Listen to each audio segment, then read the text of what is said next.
Bonjour à tous et bienvenue à cette nouvelle leçon, leçon qui va parler de chipping et une leçon que j'ai appelée la technique des petits pas. Alors c'est quoi la technique des petits pas? Eh bien, nous allons passer dans la gamme tous les fers que nous avons dans le sac. Nous allons essayer de conserver la même amplitude et au-delà de ça, de faire tomber la balle exactement au même endroit sur le green.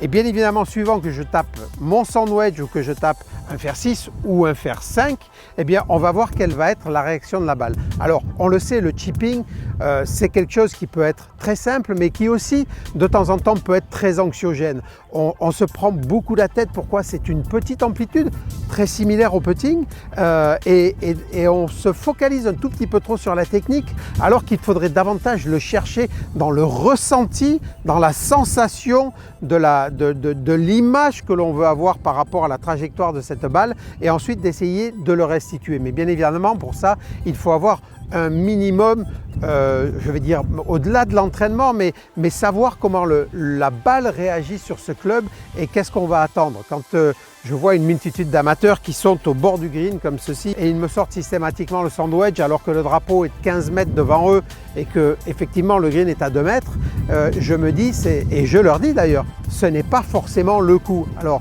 vous pouvez arriver à faire ce coup-là, essayer de porter la balle jusqu'à 10, que la balle freine un petit peu, roule encore 3-4 mètres et s'arrête de donner. Effectivement, mais ça va vous demander des centaines d'heures d'entraînement. Donc ce que l'on veut faire, c'est recréer le coup le plus facile, de façon régulière. Et il n'y a rien de plus facile que de mettre la balle au sol le plus rapidement possible pour la laisser rouler vers le trou.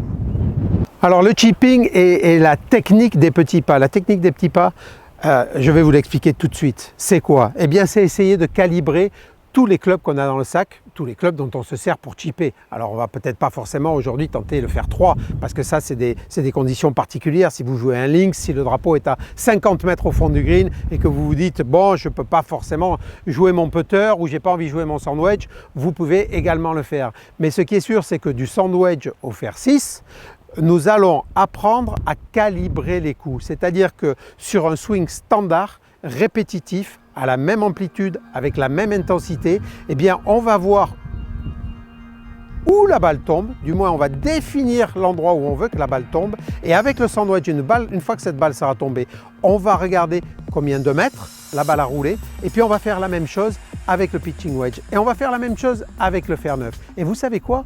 Ça, vous allez le noter, vous allez l'inscrire sur un petit papier et vous dire la prochaine fois que vous allez au golf, eh bien voilà, moi je n'ai pas des centaines d'heures à passer comme ces grands professionnels autour du green. Bien sûr, je ne peux pas avoir la même prétention quant au résultat, mais par contre, je peux me faciliter la tâche.